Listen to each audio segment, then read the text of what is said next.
I'm live. I got her saying, I was trying to, I'm on here for you, and then you do out, and I'll add on to it. That'll work. Bye. All right, bud. Thank you.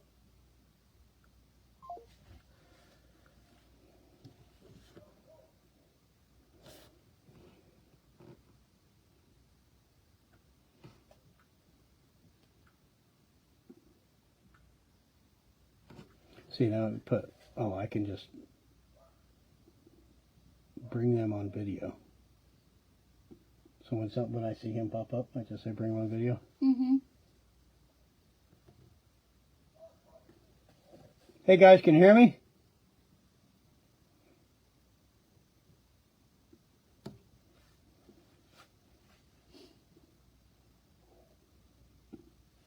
Can you hear me?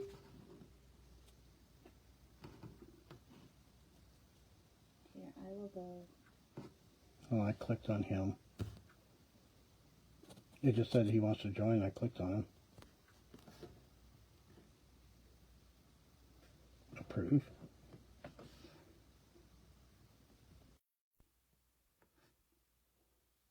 Says I'm adding. Loud and clear. Yep. Good evening. Yes. Yep. Everybody can hear you. Okay. This thing isn't big enough to hold my iPad. So we're just doing this whole prop it up thing. Yeah, it's just fine there. All right. I'm trying to add Wes. It says adding, adding, adding forever.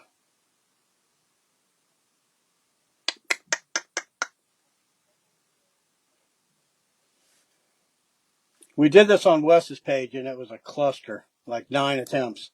We're trying it on mine. It just says it's adding.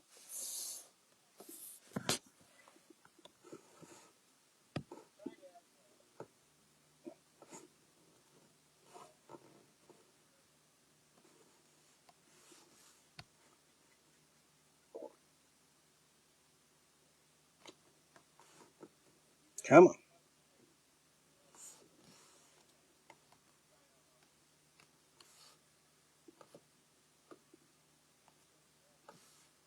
They ain't gonna let me join anybody. It doesn't even show them as an option now. I hate technology. What a pain in the ass. You just asked. How? Would you send me an invite? Yeah, it's on there. So you can discard mine. Wes, send me an invite.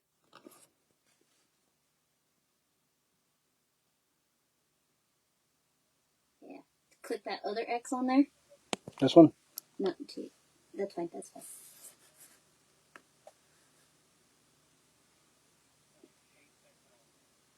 Man, that's a long delay. It's gonna be a while till he hears me say it.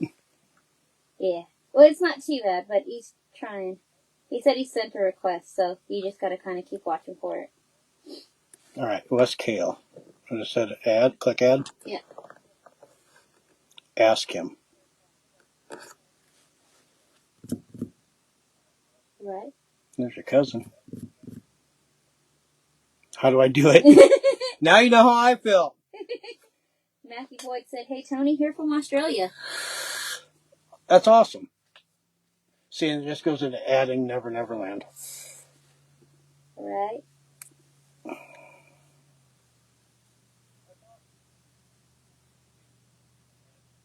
What a pain.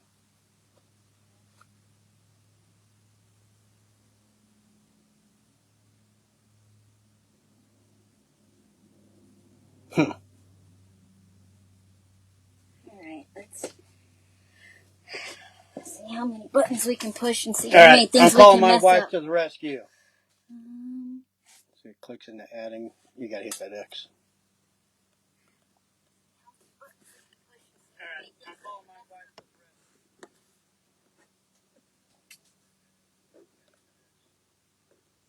Right? Yep. There you go. Send request. See, this one says bring them on video. I don't know if there's any other. It said Wes had an invite. And then it just goes into adding forever. Gotcha. Because they may need to be accepting it. So it's kind of like a back and forth. You both have to kind of approve each other.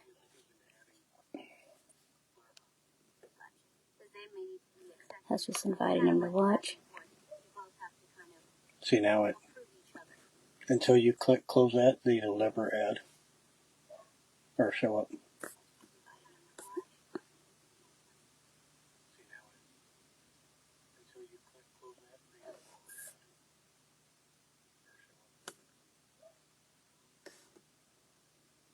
Input.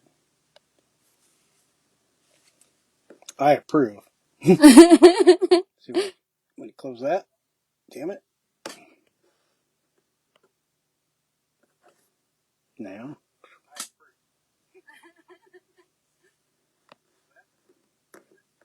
Click add.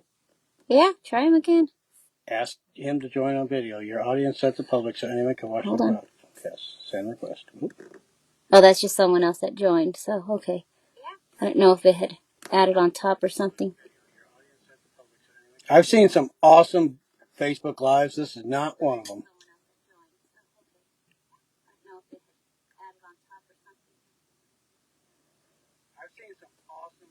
It's that West Virginia internet.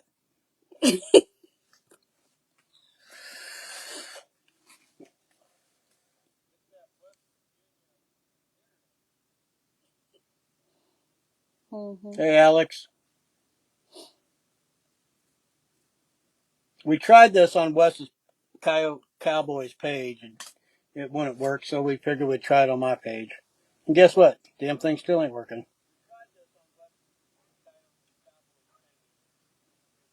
I guess I could try it on my phone. You know what I mean? I don't know. You've got people on here. And Wes already said, well, let's talk about Decoy Dogs. Hmm.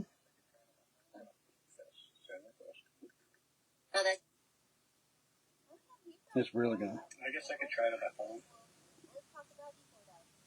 All right.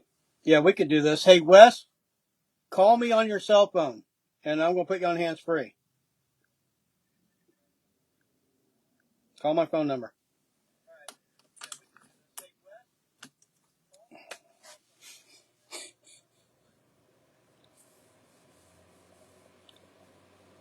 Kevin Rod.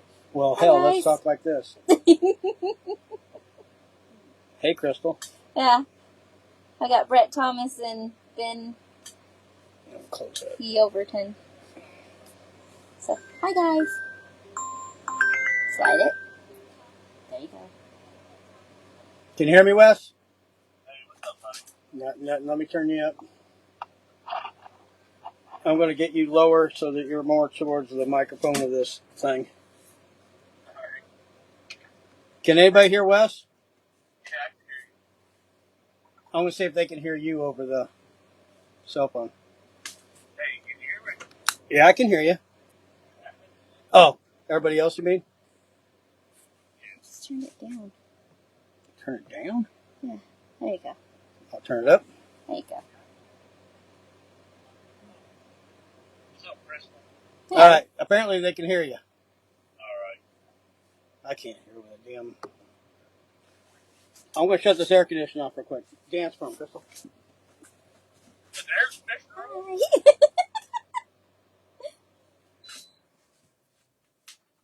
I gotta get out there. We've had the heat on for 3 weeks. All right. Well, if there's a will, there's a way. You know, we're just going to MacGyver this thing. We couldn't do your side-by-side Facebook Live on the Coyote Cowboys page like we wanted to. So we MacGyvered it, and we're going to make this thing work. Right on, let's make it happen, buddy. I appreciate everything you do. On an iPad, where do you think the microphone is? I think the microphone's down here. Okay, so I'm going to move the phone over there. I think his voice was coming out of there, so I think you were perfect. There. We'll do it like that. Who turns on the heat this early in the year? Yeah, we did about 3 weeks ago. Nice. Yeah, it's chilly at night. I mean, it got up to 71 today. Yeah, I don't know what it got here today. It got warm. It got warm enough that it felt like early fall. You know, we haven't drove our Camaro with the top off in a long time, so it was kind of nice to get out.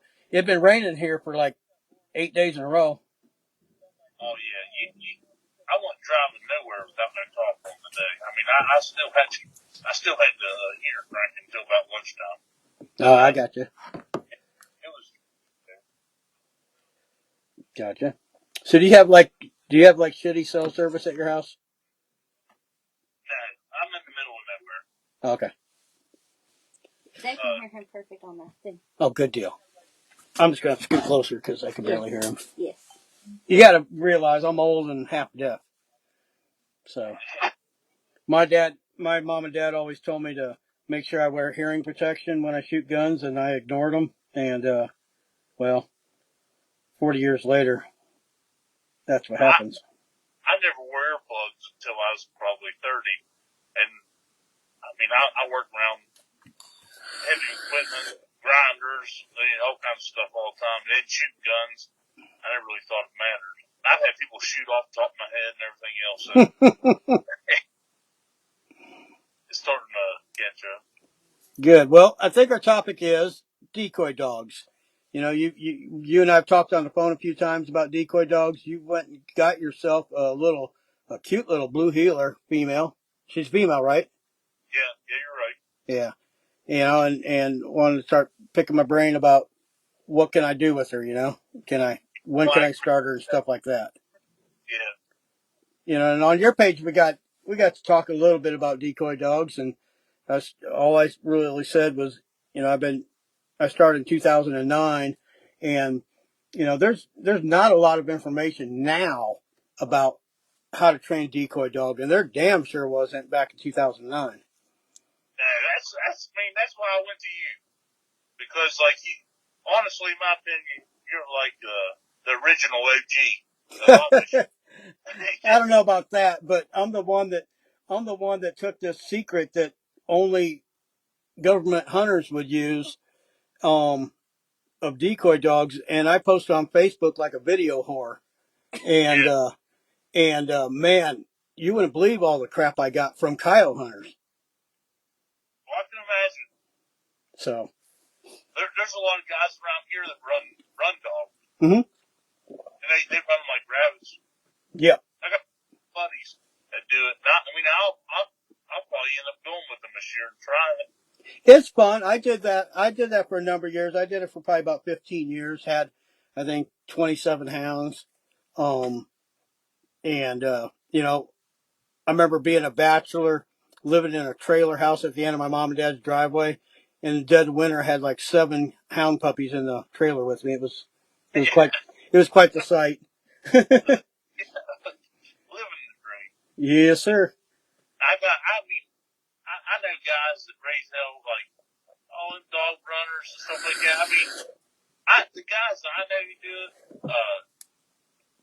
they'll probably end up watching this. I mean, they're really good dudes, and their dog, they bear hunt, coon hunt. They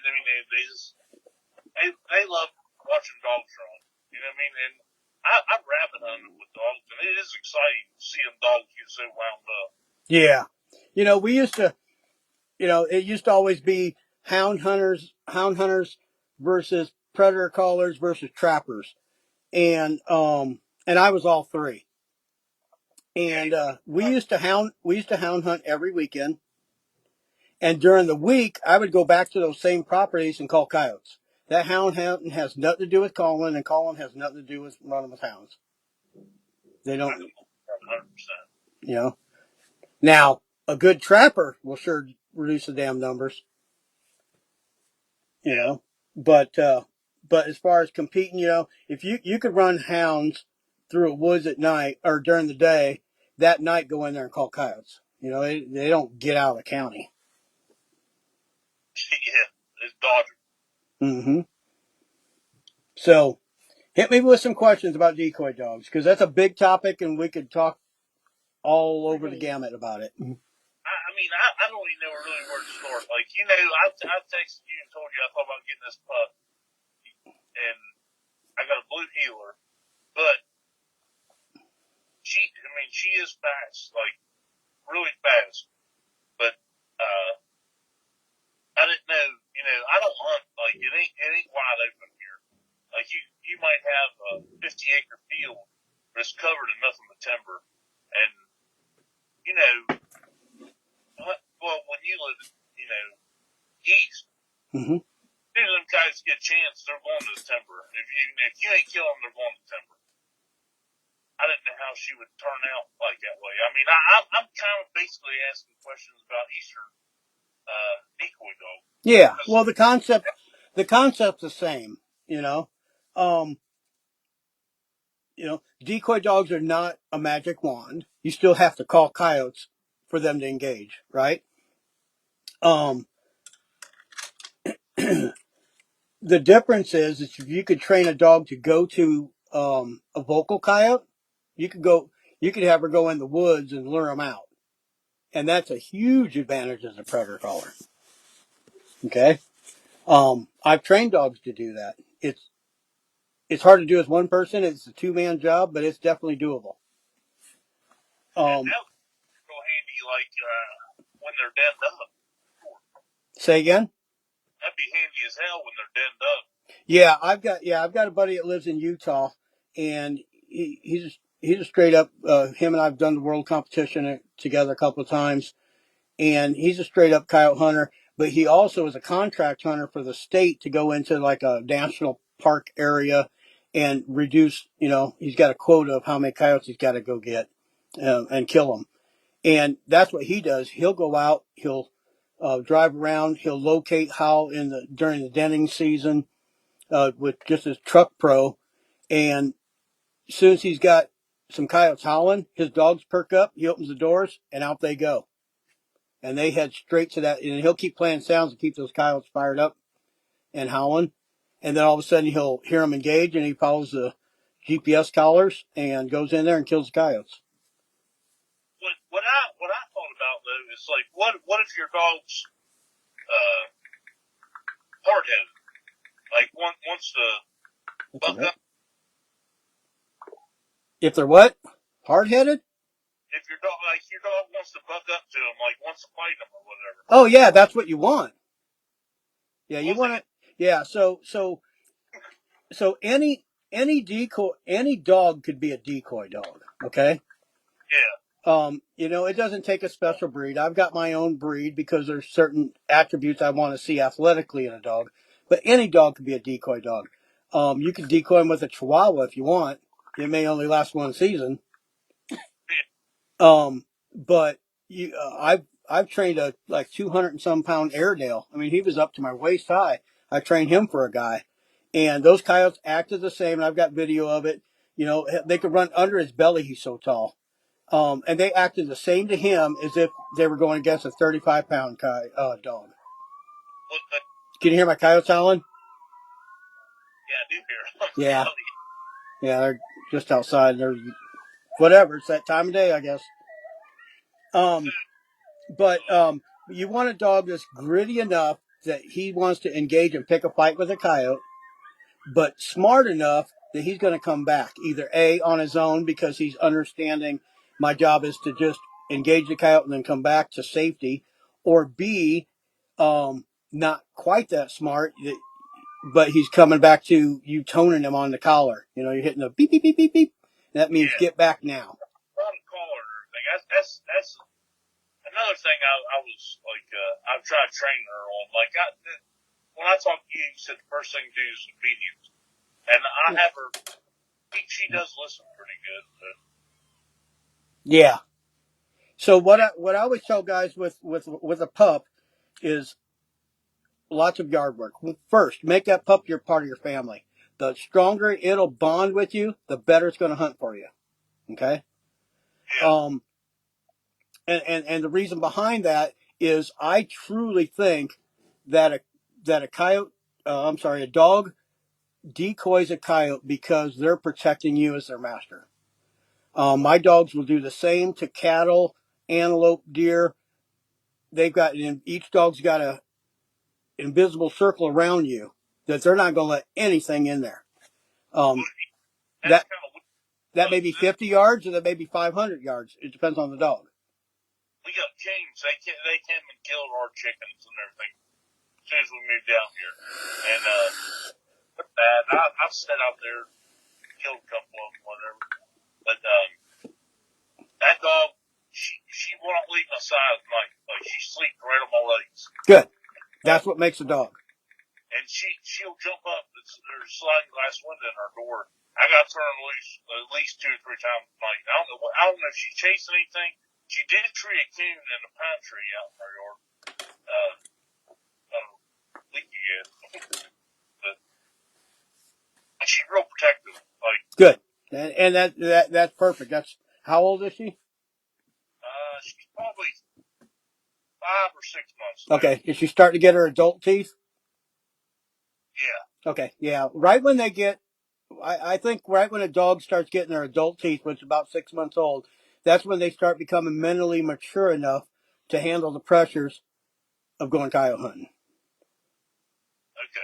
Okay. Prior to that, just let them be a puppy, But then when they start getting their adult teeth, I think they start getting to be mentally mature.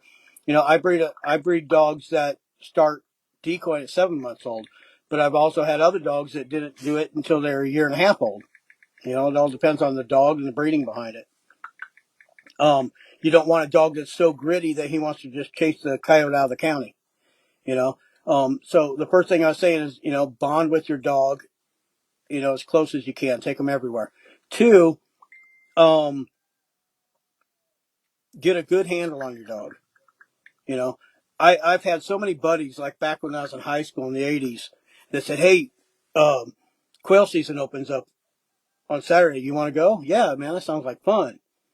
Oh my God, their bird dog hadn't been loose for a year. And what a cluster F. Dog just takes off running. It hunts for itself. It's not hunting for you.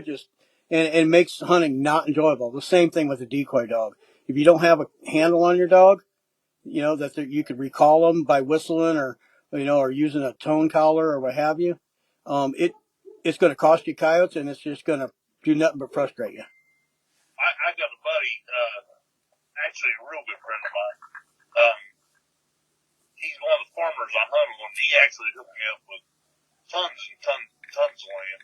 He knew everybody in the area. And his son runs bear dogs. And that's a big thing around here. And he told me, my son's dogs are probably the best because he keeps them in shape. He keeps them in tune. He works them all.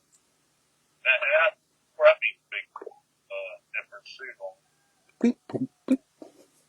Yeah, exactly.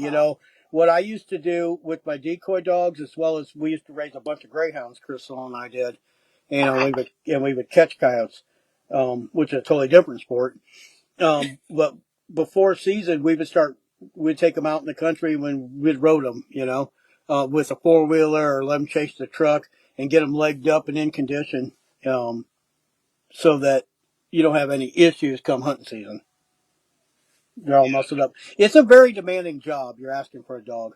The other big thing that a lot of people don't talk about is things you could do with a pup is you got to get them conditioned to the gun. To ask a dog to be sitting, literally sometimes a foot away from the muzzle, it'll rock anybody's world. Yeah. And I've had dogs that, young dogs that were decoying well, and somebody goes hunting with me and they brought a 30-06 instead of a 223, and it rocked the dog's world on one stand. They were a little bit shy on the next stand, and after that, they were done. That dog was ruined. I have to give it to a farmer and just be a farm dog. Well, see, all these bear hunters and stuff, the coon hunters I grew up around, you hear about gunshot dogs, and that's one thing I did try to start doing around my dogs. I started off, I got a little .22 pistol I use for checking traps and stuff. I carried one of them coyote hunting, and I started shooting around her and stuff, just to get her used to cracking, and then just work my way up. Yeah, I think some dogs are born gun shy. I see it apparent in some breeds than others. And then if a dog is shy, like a pup, if you go to pick out a pup and, he's the one in the back of the box, he won't come out and he won't greet you and he won't play. there's a good chance he's going to be gun shy. If he's shy just to meet you, he's going to be shy when you bring out a gun. So, a lot of guys, when they go to pick out puppies, they're wanting to look for the runt, or they're wanting to look for that dog that's off by itself and could care less about you. I look for the biggest, boldest, most friendly one that wants to just jump in my lap. That's the dog I'm looking for this style of hunting. You can ask my wife. That's the first thing I said. We were actually at coyote camp. We were out there to pick up this dog. Buddy of mine, he hooked me up with the guy that had it for sale. It was actually his male was the dad to these dogs. We were out there, and she's, well, how do you know which one to get? And I said, the first one that comes to me, that's the one that's going. That's what I do, don't I? Mm-hmm. Yep. That's what I do. And usually when we go to buy a dog, I haven't had to buy one for quite a while. I think Chris and I bought one this year, our little Patterdale. And we went to Texas to get it. Usually when I get dogs, I always get two of them because it never fails. The one you really like is the one that's going to get parvo or get ran over or something. Yeah. That was kind of, had me really worried. This dude had him in he said, this small pig pen and stuff. I was like, what the fuck? I was like, come on, man. I said, how old are they? He said, about 3.5 months. That one jumped on me. I was like, yeah, I'm going to take her. And I didn't have a name made up or nothing. I knew I wasn't a female, but I just told Liz, I said, whichever one jumps on me, that's the one we're taking. And it was a female, thank God. And you picked it the right way. Picking healer pups is hard because generally you go for the best looking one, color wise. Just kind of like Catahoulas. I'd always go for oh man, look at that one's got blue eye or something, and I've had to put down or give away more Catahoulas than any other dog that I ever had for being gun shy. Well, and she jumped on me right out the gate. I was like, get in the truck. I put her in the truck. And she settled down. She jumped in the back seat with my kids, and we rode out to camp. And when we got to camp, she started acting real weird, and I was like, God dang, I want to get rid of the dog. Like, she was scared to death. But now, I don't know if it's just a different, I guess you think the pup was raised up with her sibling. She acted weird at first, but now she's done that. Good. And bonding to you is highly important. I had a guy who, I don't sell started or trained dogs. Just so much time and effort and love put into it that by the time you get them trained up, they're part of your family. But I had a guy that was just had a heart on. He wanted one of my trained dogs. So, he bought a really well started dog, young male.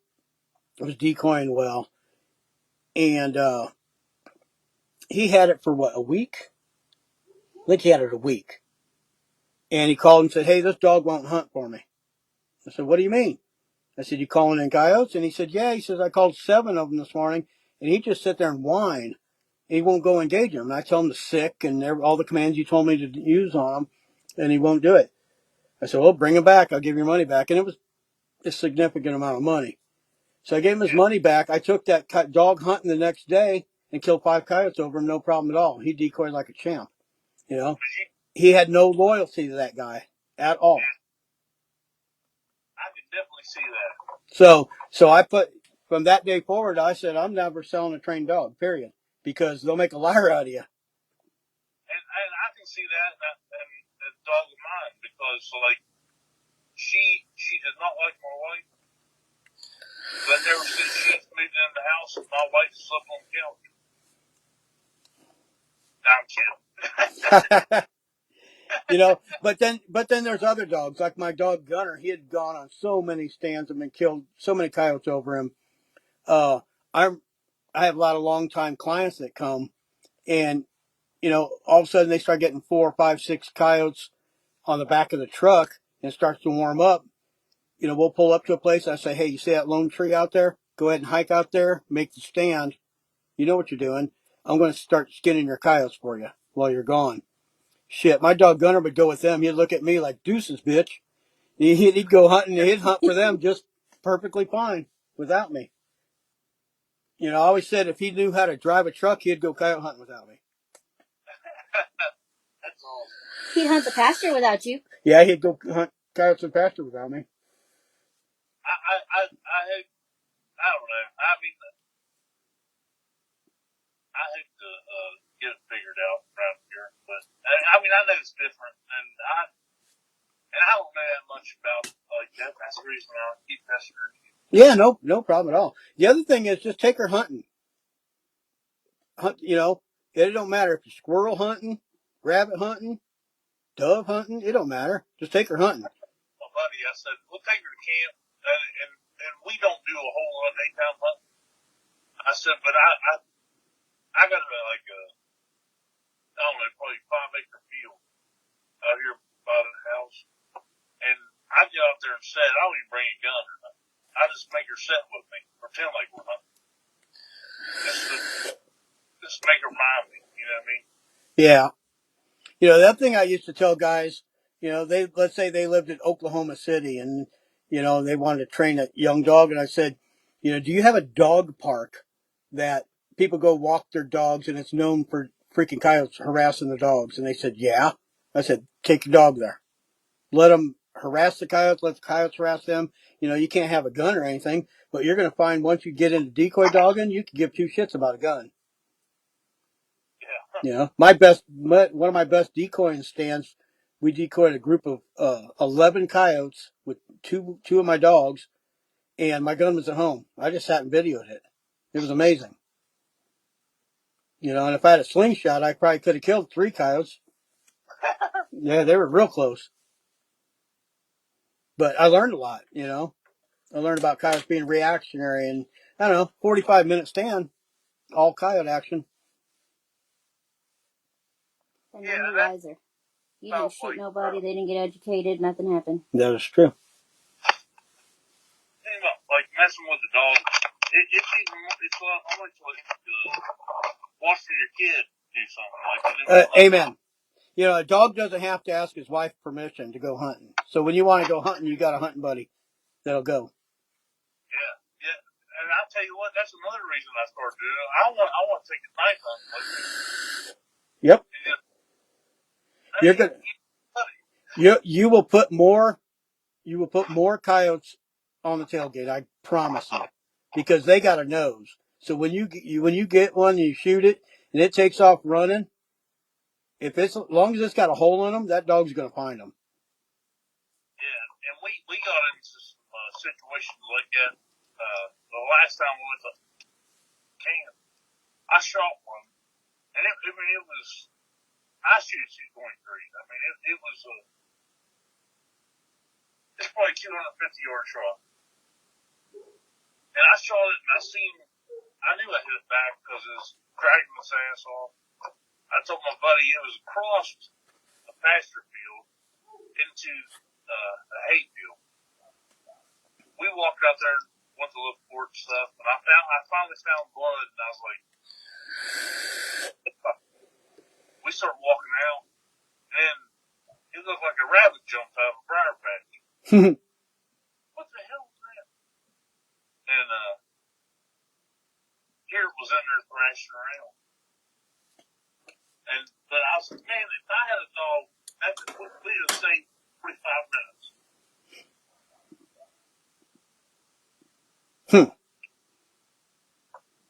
I could see that being helpful. Yeah.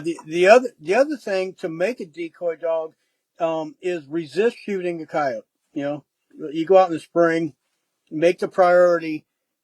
You know, and I say spring because that's when the coyotes are most defensive. And make getting that dog coyote action the main priority. You know, we'll go out. I've got a client that comes from California with his dog, and he'll be here for a month, sometimes a month and a half in June, or in May and June. And we may decoy 7 pairs in a morning, and then finally towards the end of the morning, we'll decide to go ahead and shoot one, and we'll shoot only the male, just because we don't feel like killing them all. And but that dog interaction with coyotes. And what's badass about it, especially if you find it close to home, if you got a pair of coyotes or a group of coyotes that decoy the dog real well, you work that dog, you work them, slip out as quiet as you got there. Don't let them know you're there. You go back 2 days later and do it again. And I could do it all summer long with a pair of coyotes.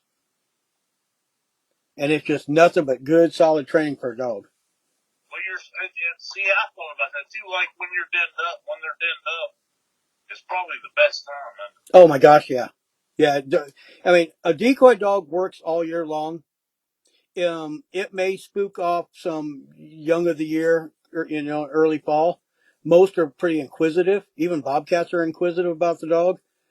But but breeding season, they're pretty hardcore on a dog, and then denning season is just insane. The Think about decoying. time or something. Like you could ride around the truck, howl, locate them, and then put the dog on them. Yeah, you just got to train the dog to.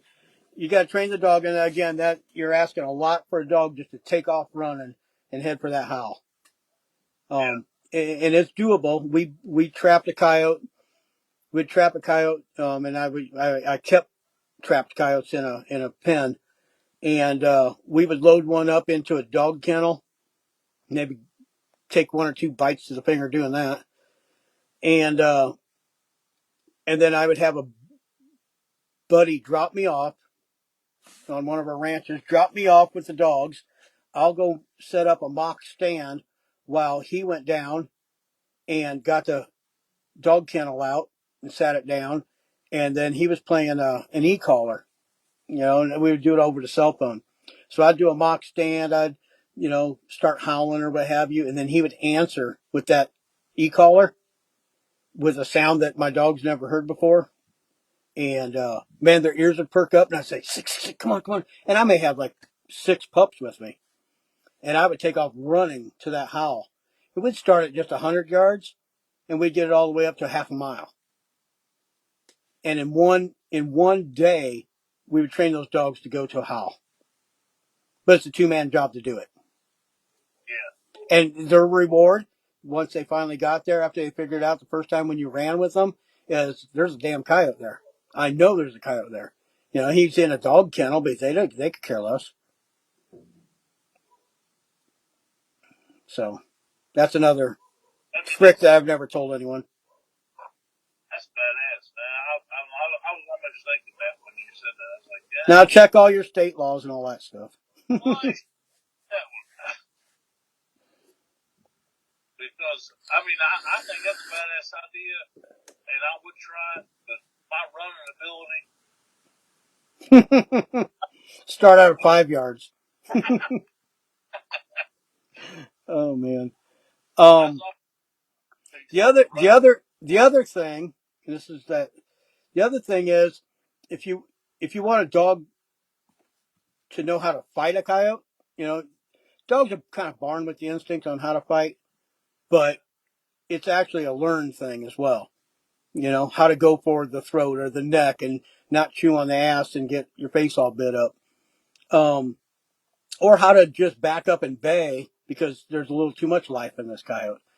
And the key to that is, and this is easier said than done, is when you call in coyotes to the dog or they decoy them or what have you, when you go to shoot them, as long as it's not fur season and you're worried about the fur, shoot them in the ass. Break their back hips down, let those dogs, and if they drag themselves off, even better, because now the dog loses sight, got to put his nose to the ground and blood trail him. All learning processes. And then they bay them up for you, and then you go put them down. I've learned that kind of through coon hounds. Like, yep, putting a coon up in a tree. Yep. You want to bust him out of there and let that coon whip his ass a little bit, and then he gets a thirst for that blood. Then make sure that he whips that coon's ass. Mm-hmm. Yeah, I say all the things that I've used to train decoy dogs are things I've borrowed from prior training. I used to have coon hounds, and we would take a caged coon and pull it up in the tree, and just a Sunday afternoon we'd be drinking beer and listen to hounds. You know. Yeah. Yeah. So I haven't looked. I don't have my glasses on, so I can't see it. I haven't even looked to see what kind of questions people have had.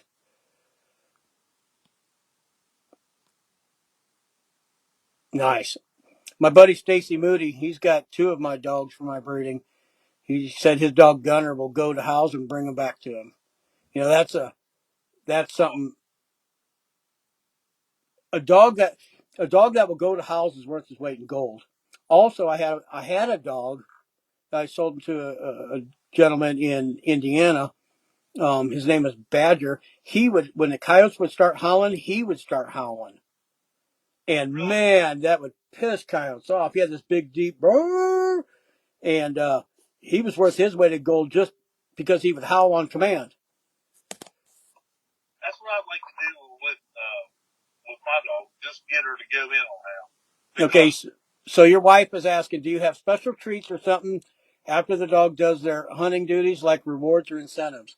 Them being able to chew on a coyote is their reward or incentive. You know, and when they do, and when they first put the, you know, when your pup first puts their teeth onto a fur like that, man, you make a big deal. You hoop and holler, and you reward them, you rub them, and you sick them on it again, and you make it like the best birthday party they ever had. And they just get infected, you know, by that. The first gray fox that my boy has ever killed, actually his first time ever nighttime hunt, I made a big, like, mount. I had it down in the basement. And I was at work, my wife called me, she called me, she goes, did you give the dog cottontail? I got, like, I don't even know where the hell he cottontails are anymore. And she goes, she's up here just tearing it to pieces. I was like, I don't know what she has. I said, I get on work, go check it out. Here she go, I had the tail hanging. I had a picture of me and him in the skull, and then I had a tail hanging down from the bottom. I guess she ran up there and jumped, had that tail. She had it tore all to hell. Don't scold her for it. She Exactly. She's doing what nature told her to do. Yeah, that's awesome. Yeah, that's what I would really like to see her do. Like, just go in on hound times. That'd be awesome. Mm-hmm. Because in summertime, I mean, that's what, hell, I mean, it's like a family adventure. Honest to God, like, I load the kids up, and my wife, we're right around, and I'll just howl, like on diaphragm, whatever. Or just throw the e-collar up on top of the truck. Just listen to them raise hell. Yeah. Yeah. I've been addicted to listening to coyote howls since I was a little kid, like in Western movies, Yeah. you know, and then, yeah, I do the same thing, go drive around at night and locating coyotes and listening to them. And then I decided to start recording them, you know, and I'd set up all my equipment. I'd tell my wife, hey, I'll be back. You know, it's a nice calm night. You know, I'll drive out 20 miles or so and get all my recording equipment set up on top of my truck and let out a howl and nothing. No, but then every once in a while you'll get a response and it's too far away or the wind kicks up or, you know, then you finally get lucky that you've got some, you know, 4 of them that are just, you know, 100 yards away from the vehicle and raising hell and you're getting a good recording, you know, but I love listening to every coyote. Yeah, that's what it means. I just like, honest to God, I just like here. Like, I mean, I got so much respect for them. Really hard to. It's kind of fading in and out in his voice. Yeah. Are you pulling your mouth away from the microphone every once in a while? I got you propped up on the windowsill. Okay. Down the basement. Okay, I got you. So y'all have a question. Wes and Tony, what sounds do you like late summer, August, September? Puppy and litter sounds okay this time of year? Yeah, I mean, pup distress sounds work all the time. Um, hell, my coyotes are 4 years old, but they wrestle and fight every day. And she's, you know, Canty squeals like a pup when she's, you know, when he's biting her on the legs or what have you. Was It's just pup distress sounds work all year long. You know, this time of year, I'd say start your stands with cottontail sounds because, you know, the pups are dispersed. They're out on their own. They're all within the territory, but they're spread out hunting for themselves. So I tell you, guaranteed, cottontail candy, start off with cottontail candy, let it play, depending on what area you're in. Like, if you're hunting in my area, cottontail candy for about 3 minutes to shut her down and just sit there and wait. And then maybe let out female howl. And I don't know.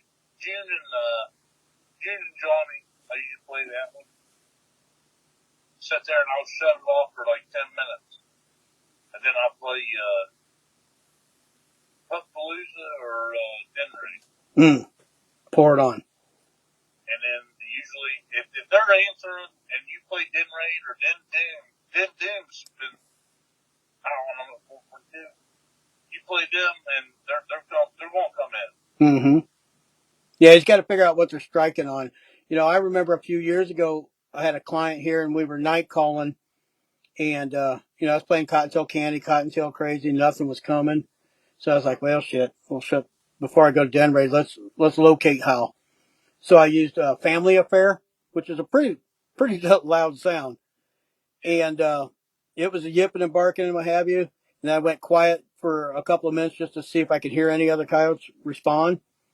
And I heard something, and you know, we were thermal hunting. I looked down, and him and I are standing, I don't know, 5 foot apart, and in between us was a coyote. He come walking in to that group pile, and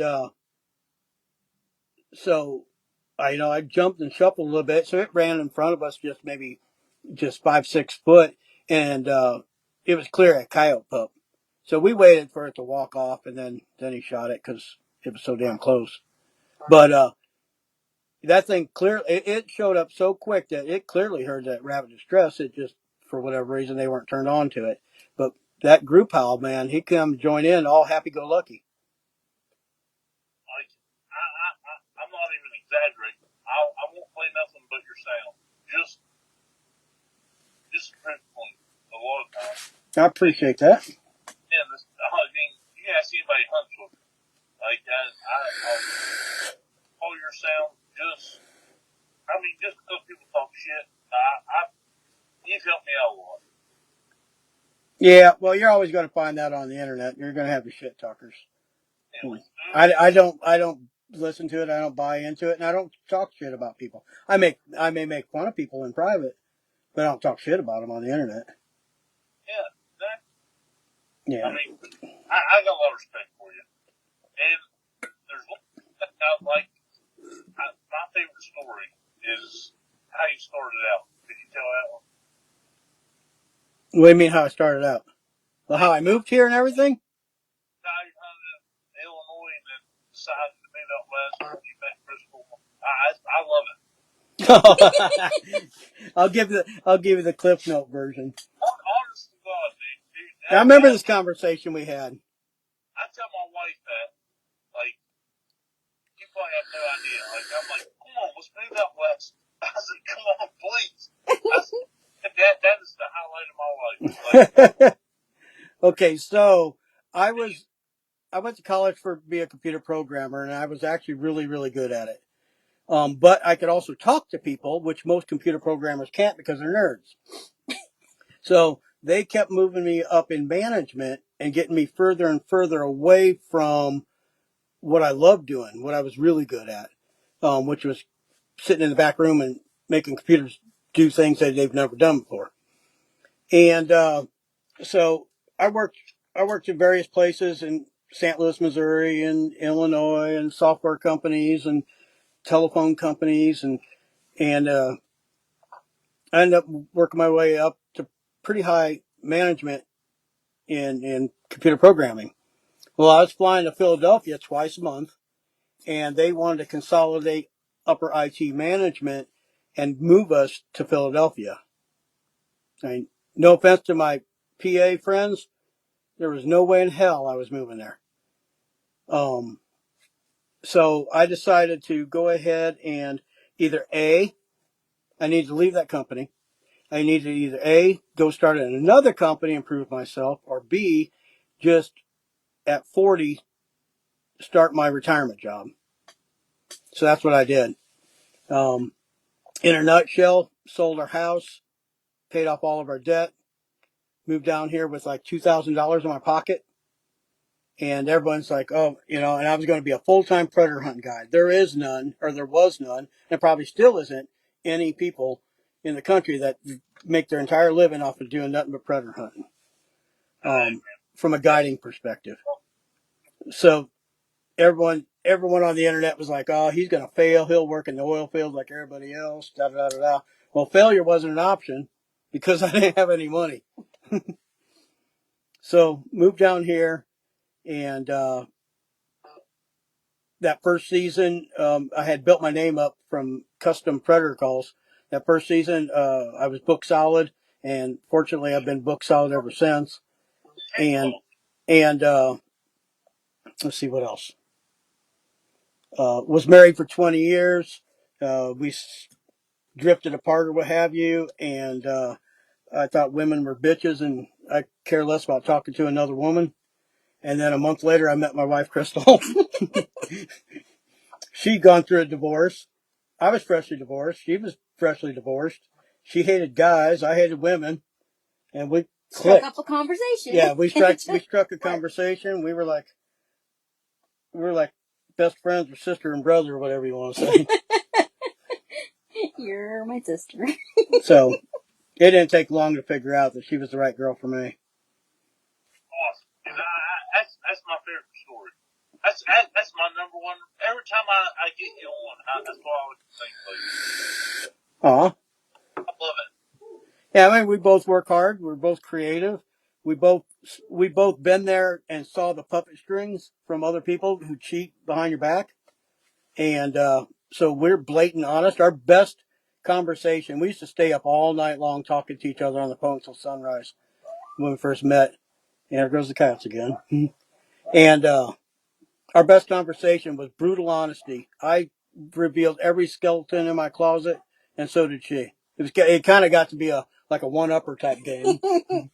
But there is nothing. I could go back to my hometown, and I don't have to worry about anything getting brought up in my face that she don't know about. So that made it very 10 times easier to just be very together. relaxing.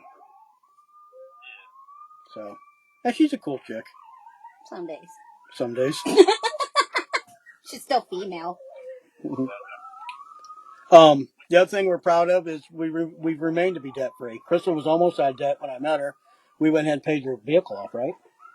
Paid her vehicle off, and we've been debt free. And you talk about, I had like an ulcer, was eating Tums every damn day, and I was ready to jump off a damn building. I was so deep in debt, and I'll never get that way, ever, guarantee you. I just love that story, man.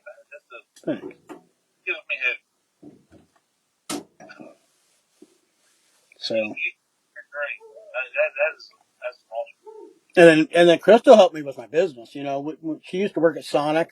She was a bubbly little Sonic girl that delivered you drinks, and she knew everybody's drink and what size and what type of soda they got, and in town, how they liked their ice. I convinced her to quit Sonic and work with me, help me build this company up. And I was so scared. And she was like, "Oh, we're going to starve to death and blah blah blah," and our company's grown 100-fold since then. So that's cool. It's neat to look back on. And now I'm working on, just my sound library and just building a legacy to pass on to her and the kids. Oh shit, dude! You let out more sounds this year than fucking Lil Wayne. I get lazy sometimes. I may go months without creating out sounds, and then I'll just get on a binge and knock out a bunch of them. Oh, dude, you've been cranking them up here lately. that full stand sound, I'm putting that on my call. Good. Yeah. I never believed in them. I thought it was a stupid idea. Because I like, I'm like on a calling stand, I'm like a mixer. I want to play this sound and I want to throw some barking into it and what have you. And, and then be able to get a coyote and then grab his ears and watch his facial reactions and, and change this sound or what have you, or bring the volume down. That's where I get my high because I don't have a damn gun in my hand when I'm calling for people. But when we start thermal hunting, you can't look at your damn remote and look through a scanner at the same time. And then when you do, your face glows like a freaking beacon from the remote. Well, you can't see because you've been looking through that freaking Oh, thermal. yeah. You've been looking through, so you're Popeye looking through that thermal. Well, see, I always run the call, and that makes so much sense to me. Drywall burn out your head, and then I got to try using the wrong eye, so sometimes I play wrong sounds. I understand. Sometimes playing the wrong sounds is the right thing to do. You play something that you hadn't played before, and they're like, "Oh shit, what's that?" It usually don't work out that way. I decided to cave in. I had somebody was asking real hard about, hey, do you have full length stand hunts? And and one, I only produce things for myself. That's why they got my name on it. Things that I use. Den rate. I selfishly designed den rate for me. To be able to produce more coyotes during denning season for my clients. That's my guys that even hunt with me. I'll even tell them like I'll play a couple sounds or something, and if they light up, I'll just sit there and be quiet for a little bit. And I'm like, all right, here's the money maker. I'll hit it. You wouldn't believe how many stands. I bet you I've been on 1,000 stands where my decoy dogs are just laying on the ground, not even looking, sometimes curled up and sleeping because it's just one of them days. And if your dog's not excited, those coyotes ain't gonna be excited. They are controlled by the same, atmospheric pressure or what have you. So the dogs are laying there, and when I kick on den raid, they jump to their freaking feet and start looking for coyotes. They're like, it's about time you got to the damn sound. The din sound, because I got it, and I've only hunted one night with it, and we killed one. Yeah, it's been doing really well, not just for myself, but for a lot of people who purchased it. It's hard to try to. I'm always trying to one up den raid, and no one's been able to do it, including me. And just about every sound producer has tried to do it, and there's something about that sound. But Den Doom sure is getting pretty damn close. Yeah, I mean, and me personally, it worked really good for us, and it was just because it was new. The only reason I tried it, I ain't gonna lie. Like, usually Den raid's my last sound I play. Me too. And I told my buddy, I said, let's try this new one. And I didn't see him come in. And he's like, don't move, don't move. Oh! It worked. Yeah, I mean, Den raid will flat, it's high volume sound, very aggressive. Den raid will flat rock the woods. And I call it my make it or break it sound. It's going to make coyotes run. They're either going to run to you or they're going to run away, one or the other. 90% of the time, like, if I have coyotes, howling, if they're being vocal and they won't come in to anything I play, usually Den raid usually breaks seal. Especially, like, we went out, like, I don't know, late September, August, and it's been dry as shit, and 15 diehards. And that usually is a deal breaker. Good. All right, so we got 13. Two bastards dropped. 14. All right, so we got 14 diehard people who are listening. I need somebody to do me a favor. Ask a question for Crystal because I got to step outside and take a leak. Oh, God. So somebody type a question for Crystal. of deal you gonna make me on some hay digs? There you go. I'll be right back. It'll take me long. Say that again. What kind of deal you gonna make me on some hay digs? Same as everybody else. I do 125 for cowhide and I do 135 for like special logos added to cowhide or leather. Well, I got a set of tiny tabby cowhide fucking hay digs. I don't know. I might try to mass produce something. The last set I did that was really cool was that coyote scene set.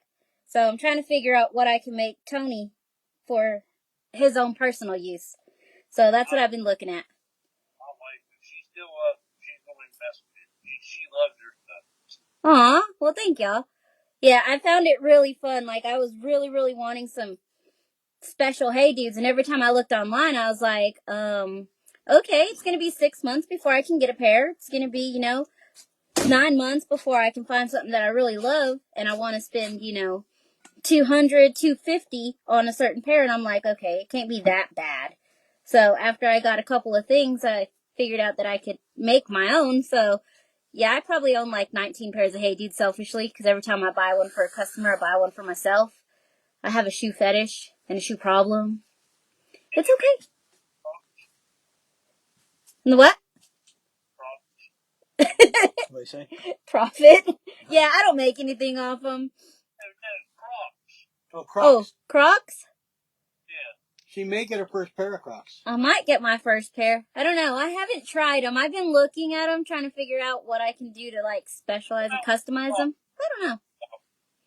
The what? If you can come out with a set of Crocs, I guarantee you I'll buy them. I wear Crocs every day. And me too. I butchered a cow yesterday in Crocs.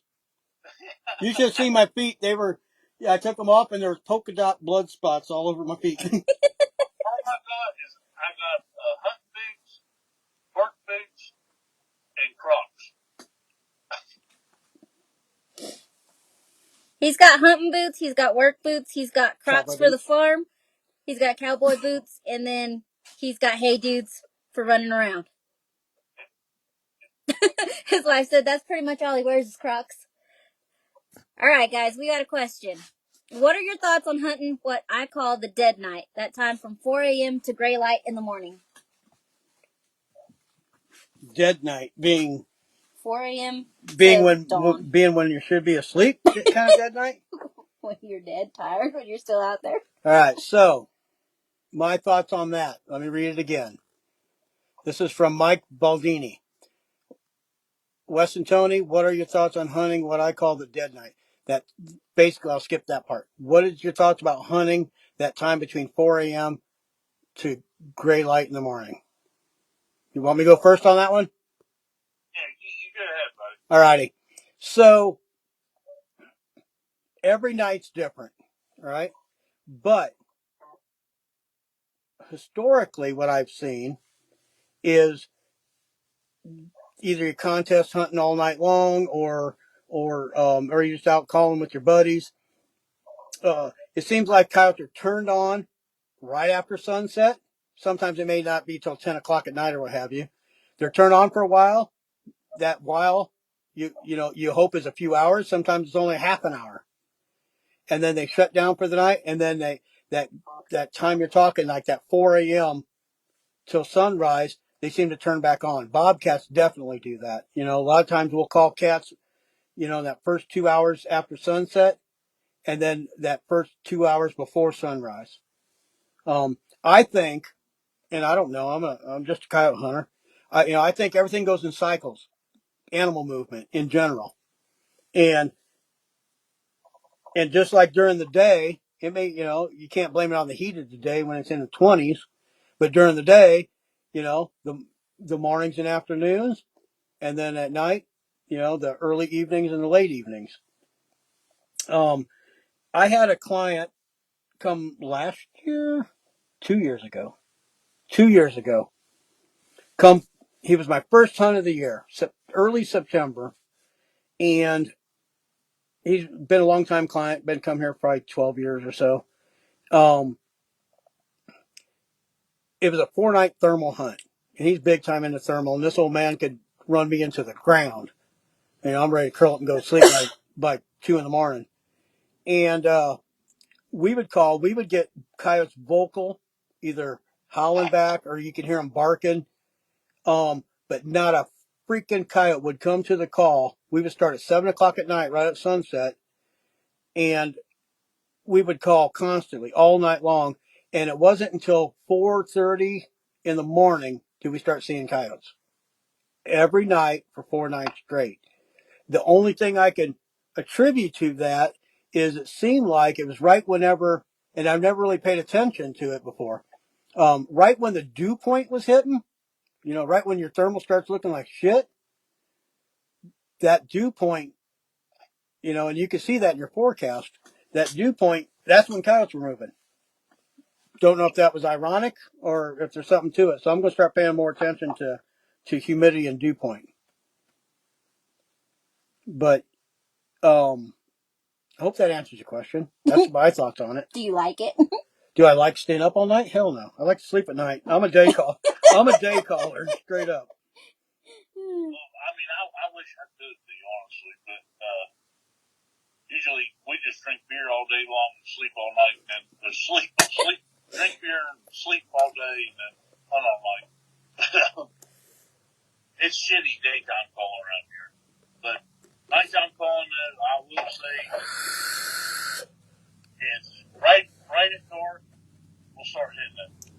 And usually, first stand, second stand, money. You guarantee you're going to kill one or see one.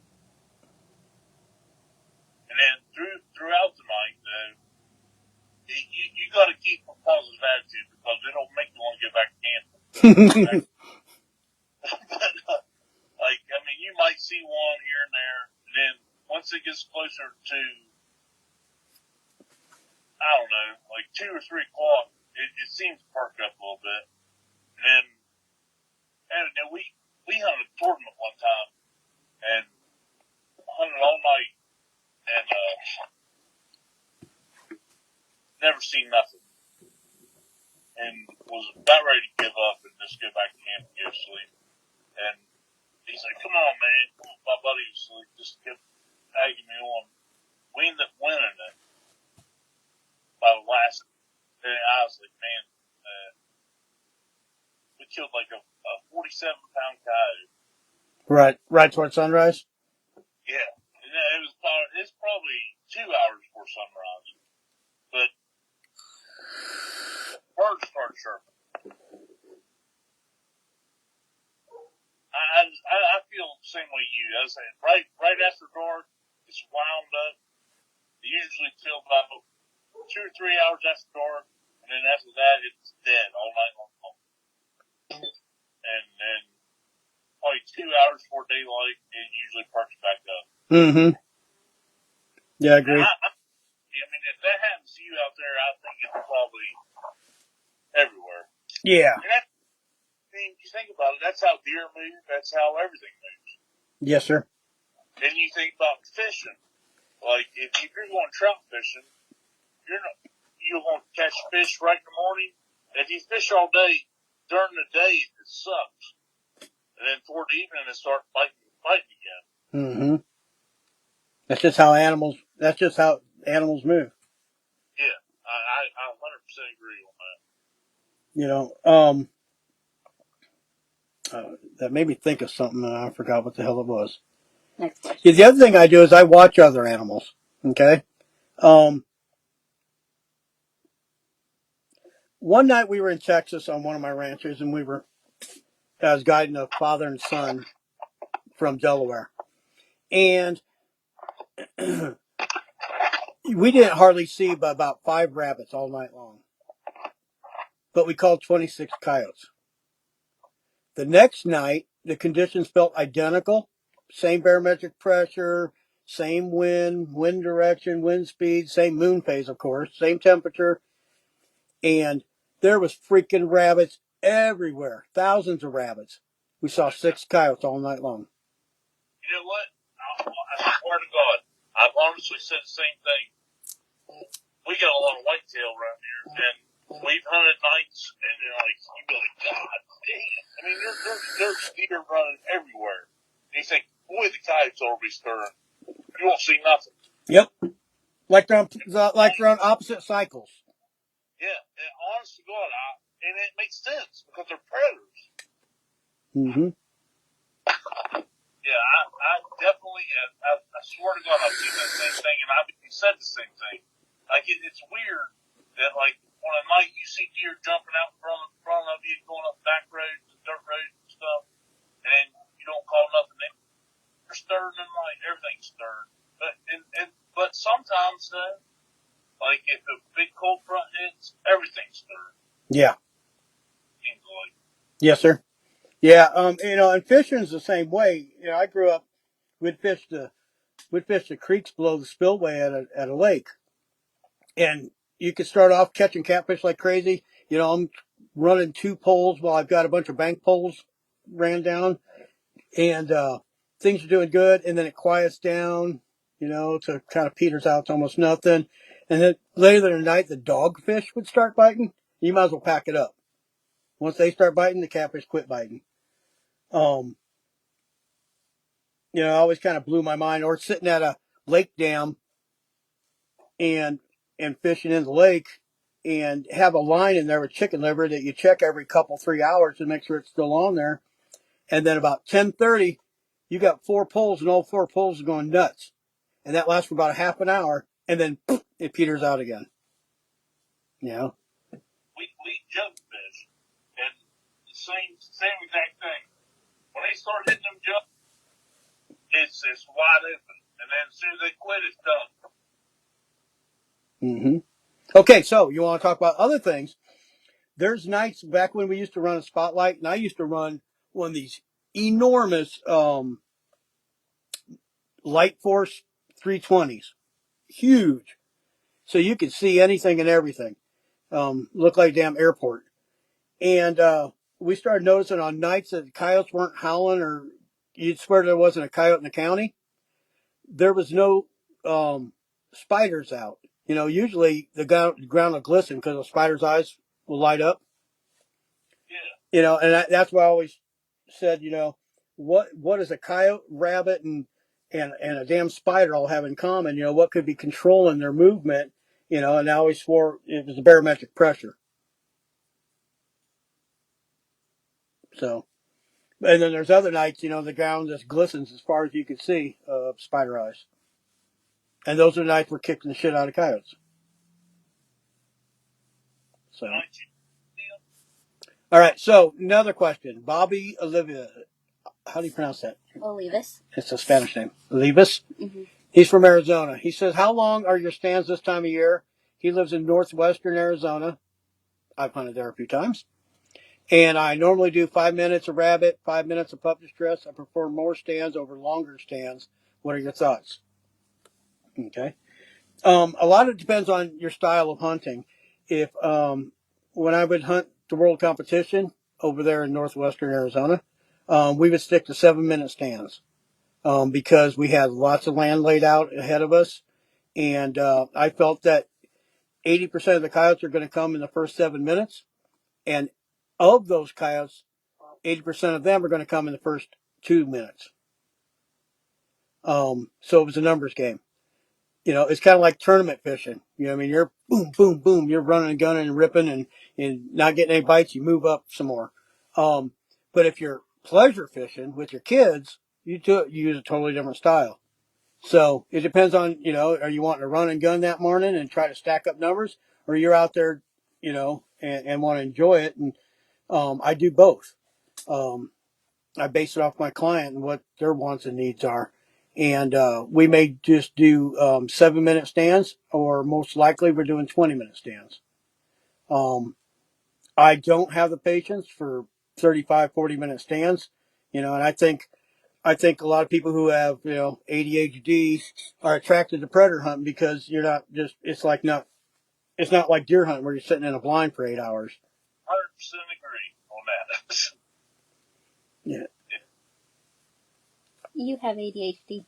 Huh? You have ADHD. Yes, ma'am. Short attention. short attention span. But yeah, I think if a coyote doesn't come in And I've seen some people on some Facebook lives that they kill a coyote at the 1 hour mark. Screw that. You know, if a coyote don't come in the first 10 or 12 minutes, then he ain't messing with. I get my high off of hard chargers, and hard chargers usually come in the first 2 to 3 minutes. Yeah. With us, I mean, they got a couple of hills, hollers to go through, but after 7 minutes, I start looking for squirrel shit. Like, I mean, I gotta get out of there. I mean, that's the honest but truth. 7 to 14 minutes, after 15 minutes, I'm out of it. Good. I mean, different terrain, Yeah. but So Billy Sherrill answered the question also. He says it depends on the amount of land you have to burn, and that's absolute truth. yeah, When I lived in Iowa, me and my buddy Scott, we had land west of town and we had land east of town, nothing in between. So every other weekend we'd flip flop. We'd go call east of town on Saturdays, and then the next weekend we'd go call the west of town. So every other week we were calling the same properties. And if I did 7 minute stands, we'd be back home by 7:30 in the morning. You know, we didn't have that many properties, and most of the properties are one and done, one stand and you're out. So back then we would do 35, 40 minute stands just to kind of pace it out because I really enjoyed our time together of getting away on a Saturday morning. So. then you think about that. I mean, I don't know. I mean, I spend a lot of time in the truck driving around talking to people, like farmers or meat stores and such shit like that. Like, I mean, I got a lot of land from just one farmer. Yep. Every time I picked up property from a rancher or farmer, I would also ask them, do you got any neighbors that you think would benefit from getting rid of their coyotes? And a lot of times they'll not only give you a phone number, they'll just pick up the damn phone and call them. Well, this guy turned out to be one of my really good friends. I just loaded him up in the hunting buggy. I said, "What kind of beer you drink?" He said, "Whatever kind you drink." I loaded him up. I bought a 30-pack, and we just rode around all day long. And I said, "Give me every farmer in the country," and we pretty much built the whole county. All right, so you want to know my best secret for picking up land back when I lived in Iowa? And it's probably similar to where you live. It was smaller properties. I mean, a huge property was 640 acres, but most of it was 80 acres, 40 acres. Okay, that's unbelievable. I'll tell you after I tell you this. I'll tell you what it's like here. It's crazy here. We used to ride around and locate coyotes on a Friday night because we're going to go calling on Saturday. And that group of coyotes that you located on one of your properties at 10:30 at night, we go back out, to go calling in the morning. We'd go about an hour before sunrise, and they may be 5 properties over by then. Yeah. But we would also hear other coyotes on properties that we didn't have permission yet. So we'd go do our calling till about noon, and then on the way back, we would stop and ask permission for those ranchers or for those farmers. And you wouldn't believe how many yeses we got because they're like, coyotes? Hell yeah, them son of a bitches were up at 3 in the morning, had my dogs going nuts. Well, it was us with our Fox Pro doing it. His farm dogs going ballistic, and we were only, like a couple hundred yards from his house. And but it picked up that property. Yeah, exactly right. It's fresh in their mind, and they already got woke up in the middle of the night to walk out there in their underwear to yell at the dog. And here comes somebody says, "Hey, can I kill your coyotes?" Hell yeah, there's like 100 of them. So that worked out really good. Now here, why I chose New Mexico. They don't measure in acres. You don't, I live on a 5 acre place, but we're only 6 miles out from town. But the cattle ranchers here, if somebody's a cattle rancher, they've got an ass load of land because you need it because the grass is so thin here. Everything's measured in sections, 640 acres. You know, I've got ranches that range as small as 12 sections all the way up to 400 sections. And it blows people's minds. They're like, wait a second, how many acres in a section? 640 of them.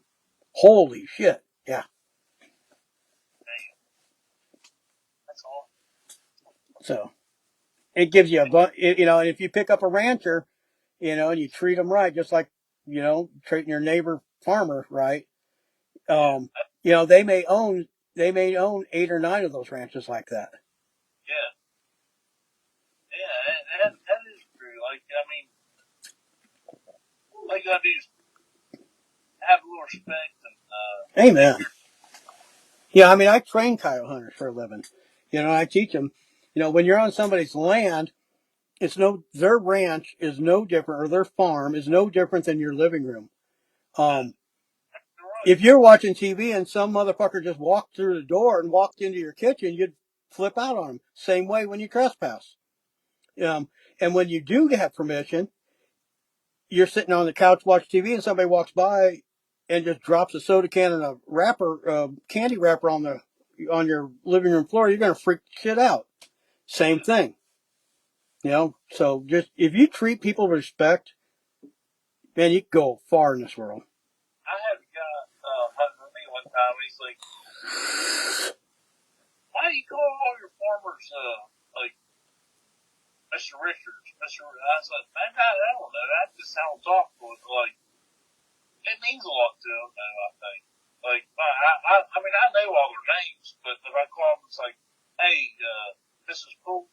I'm gonna be down to your place tonight. If that's okay." And and sometimes I might have an hour conversation with them. Mm-hmm.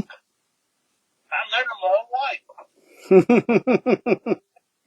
One of my funniest stories is we were going to go night call a place, and I always call the ranchers ahead of time, just because I don't want some sheriff coming out there. And do what? I call every farmer I'm going to hunt on their property. Good. Yeah, that's just respect. These motherfuckers, they will shoot you. Oh yeah, I forgot. That's West Virginia. You think you're trying to get their moonshine still? What do you call those things? They're still. Still. I tried calling this one ranch hand, and Burns, I don't know, he's probably 60. And I tried calling him to let him know we're going to come out there night calling. Wouldn't answer the phone. I said, screw it. We're driving out there. So we drove up to his house, and he lives out in the middle of nowhere, and knocked on the door. The TV's playing, and knocked 3 or 4 times, and then his wife answered. And she was mad as a freaking wet hornet, pissed off. And I said, is Burns there? He is in bed. He has been in bed for an hour. I said, I'm so sorry. Just let him know this is Tony Tubby. We're going to kill some coyotes tonight. Just wanted to give him a heads up like I always do. I will. You have a good... Oh, no. She said, he's been in bed for an hour. Do you know what time it is? And I said, yes, ma'am. It's 7 p.m. It wasn't like I was there at midnight. It was 7 o'clock at night. Hell, we don't eat dinner until 9 o'clock here. We still haven't had dinner. So you just you got to know your people and respect them. Yeah, you're right. I had some like real funny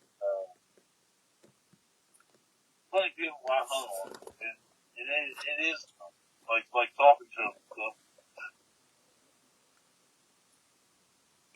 I'm reading Trent.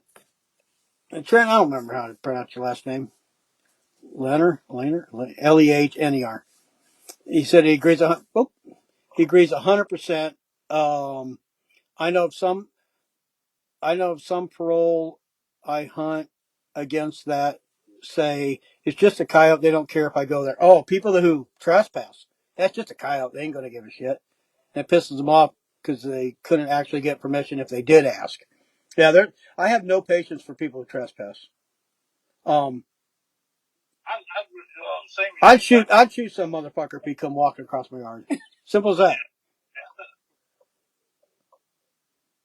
Yeah, Yeah. I mean,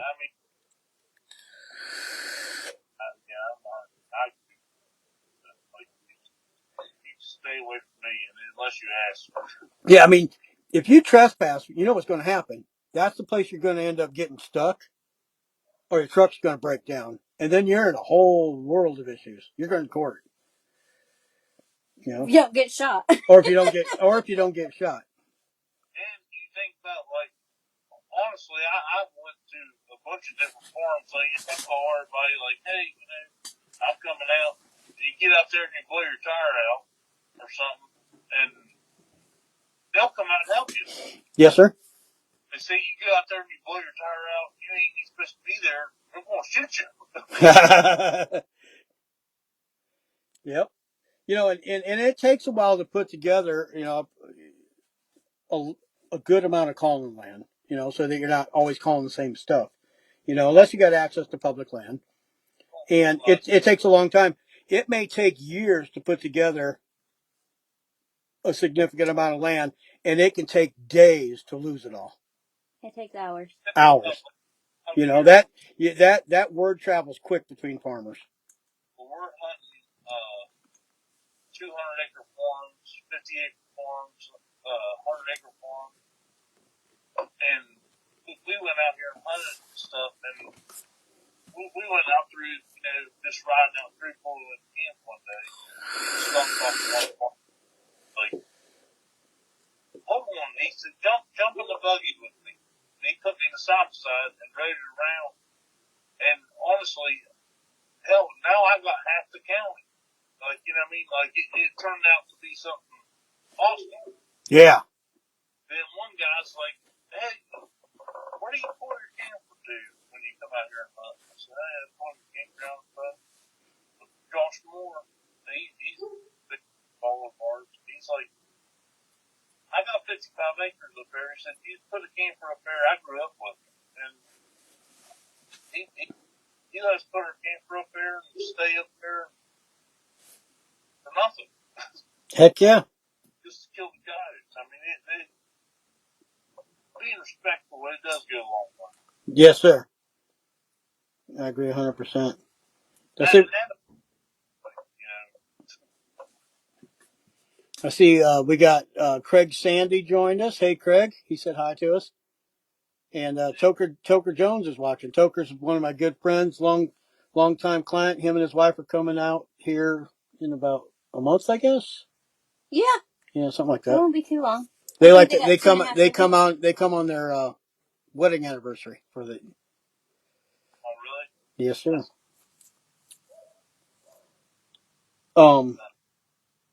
Trying to think what else. Trey North. Toots' son-in-law. Oh, fun.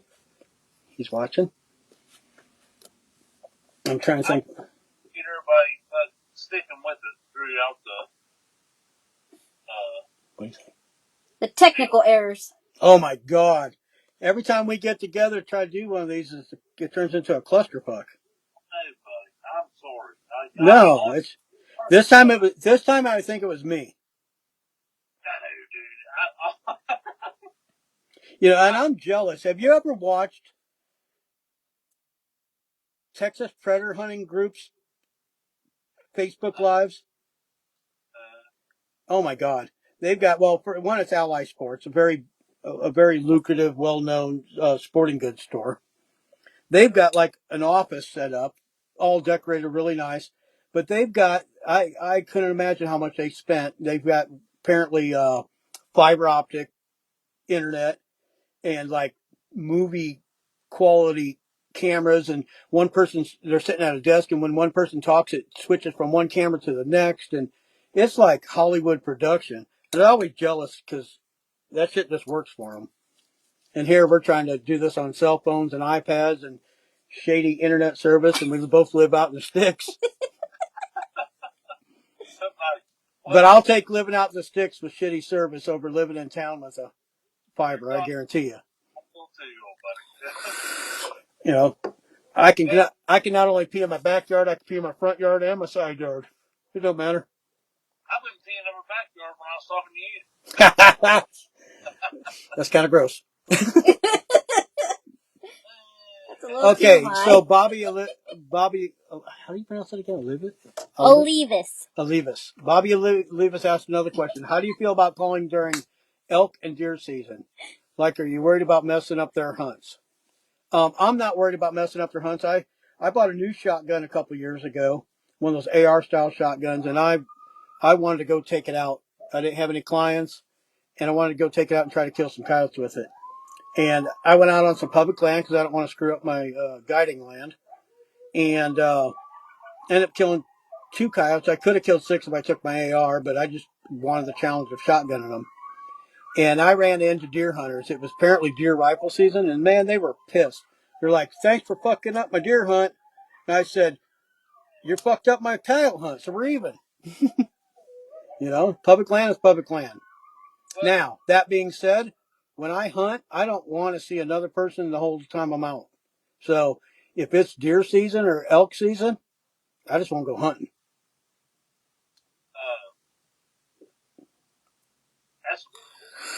It's supposed to be now. I'm gonna hunt because I hunt on private property, and those some guys don't go hunt. All they do is shoot deer out their farm or whatever. Gotcha. When rifle season comes in the week of Thanksgiving, I won't hunt till after my birthday's December 4th. I won't hunt until the weekend after. So I'm gonna hunt Halloween weekend, and then after that I'll let them go. So other than that, I mean, we don't have nothing worth no big buck worth. I mean, some farmers lease their property out to the guys from like down south. Mm-hmm. And they even tell me, they're like, "You can come up here and hunt." They said they got piles everywhere. But I just try to leave everybody's, I'll sit around the house. I mean, I'm not big in deer hunting. I'll take my boy out and hunt 1 or 2 days. Other than that, I don't eat deer hunting. Yeah.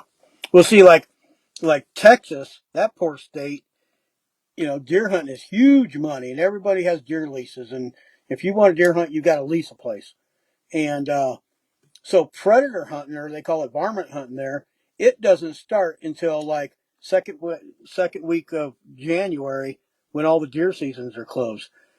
Well, Hell, by that time of year, I'm done predator hunting. I've been running my balls off since October, ours is kind of like that, too.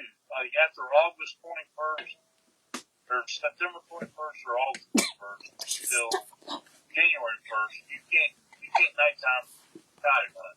Oh, it's in the laws. Yeah. Okay, which makes sense because people could be out poaching and then they get pulled over and they're like, "Oh, we're just coyote hunting." So I just text the DNR guy, tell him where I'm at and stuff. We get it. Gotcha. Right. Anybody else got some questions? I hope I answered that for you, Bobby. I avoid people in general, especially when I'm hunting. Hunter Rigdon's on. So we're staying right at that 15 people, which ain't too bad. Crystal and I, when we had that TV show, we've had, 2,500 people? That didn't work so good with trying to avoid people.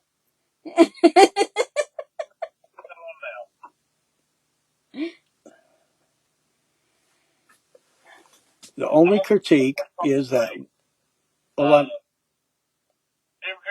that's on there following, pick a number.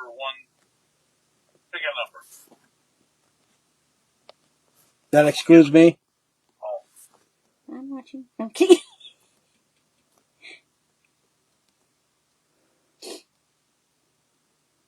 Crystal, you pick a number. Crystal? 8. You hit 8.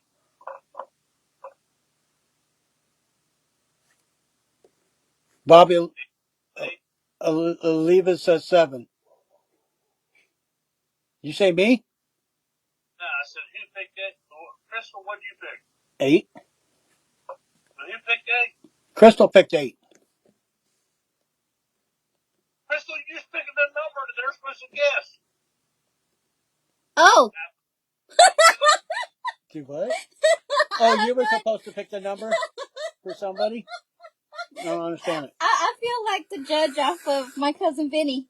Let the record state he's holding up 2. The winner. Yes.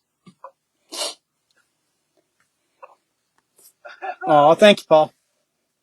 I'll send you. I said pick a number, Crystal. You pick it. 8. You're the winner. Why, was that the number he did? No, I wanted Crystal to pick the number. I want her. Oh. Well, there's only been 2 people. We got 3. We got a 7, a 5, a 10. No, Crystal picked 8. You won. That's funny. All right, I appreciate you guys coming on with me. Hey, Wes, have you ever hunted out west? No, Why? but I ain't been out there. That's understandable. I've always said, and I built a business around it. Every diehard predator hunter needs to treat themselves to a western hunt. I've done it. I saved up my vacation time. I would do it every year, sometimes 4 or 5 times a year. That's what I'm now. And I told my buddy, Phantom Dogs. Yeah. Well, I sent him a couple. Dennis Manir. Yeah, I remember. I forgot his exact name. I don't know how to say his name. But he told me he was Mexican. But he looked like Native American. Cause I got some buddies that live in Phoenix, and the Navajo reservation. That guy that I worked with, and he looked like him. I don't know. I felt really embarrassed when I found out he wasn't Native American. But anyways, I talked to him, and he's like, "Man, I'd love for you to come out home, man." I was like, "I'd love to too." I said, "How far do you live from Tony?" He's like, "About 2.5 hours." I said, "Boy, I can make a round trip. It'd be fun." Right. Well, I'll tell you what. If you can work it into your schedule this spring, bring your dog, bring your wife. I don't care, and come out for a hunt with me for a couple 3 days. No charge. My wife would drive Crystal fucking crazy. My wife would keep your wife busy. You're fucking dear. That knick-knack stuff. Crystal would have a stroke. She'd be ready to run me out of her. I do what now? Madero, there he is. Dennis Madero. He's on here. And then you can run over and go hunt with Dennis. He lives a couple hours away. Text me. I'll call you later. Let me tell you a story. My wife, in my first marriage and with my kids who are now all in their 20s and 30s, we went to Disney. Fucking hated it. Don't like people. Don't like crowds. Don't feel safe around them. Vowed never to go there again. My wife talked me into taking our kids, which are all young, the kids Crystal brought into our marriage. Let's take them to Disney for Thanksgiving. So because I always say yes, honey, we drove from here to Southern California and went to Disney. On the way back, I'm a coyote hunter, so I counted dead coyotes. Okay, there was 16 dead coyotes from Disney to my house. From California to New Mexico. We went through Southern California, Southern Arizona, Southern New Mexico to my house. 16 dead coyotes. 11 of them were within 40 miles of my house. Isn't that crazy? Same thing. She's like, but she won't even drive on the interstate because I'll kill us, the whole entire family. If I see a field, they better watch their fuck out. Yeah, I can't drive across Oklahoma without rubbernecking like that. There's a good coyote stand. Oh, I got to watch what I say. My sister's on watching me now from Illinois. Cinder? Mm-hmm. You single? Actually, No. yeah. Maybe. My wife. You have a wife. People always ask, "Is Crystal got a sister?" And I said, "Yeah, but you don't want her. She's not like Crystal." Oh. Well, hopefully, and the reason I said it is, we built a pretty good friendship talking on the phone, and then two, um, your dog can get a heck of a jump start decoying by going with dogs who've already been there, done that. Yeah, dude, I would love that. But you've got Help vacation for my family too. yeah. I mean, as long as you don't mind driving, I mean, you could go. We got locally, we don't have a lot to look at, Carlsbad Caverns and stuff like that. But I mean, a person took a road trip, you go to Grand Canyon or anything. Like that, you got Dollar General? We got We Dollar do. General and two Family Dollar. and two Family Dollars and a dollar and a Dollar Tree, $1.25 store. a Dollar Tree. Yeah, they just jacked their Dollar Trees up to $1.25. Ours too. I asked them if they're going to rename the store. They didn't like that. That's the same thing I said. This is a false advertisement. They Mm-hmm. said, the girl don't have that. I said, the Dollar General never sold shit for $1. Well, I appreciate it, buddy. I'll text you later. Okay, no problem at all. Hey, Oh, thank you. you're welcome. Yeah. Is he hanging up? I think so. You hanging up? Yep. All right. Well, I guess. Goddamn, he was done. Lost West. All right. So we got off topic. We started out talking about decoy dogs, and but we kind of ran the gamut of that and how to start a dog. Wes, he's got himself a blue heeler pup, and he wants to get tips on how to get her started. So we covered that earlier on.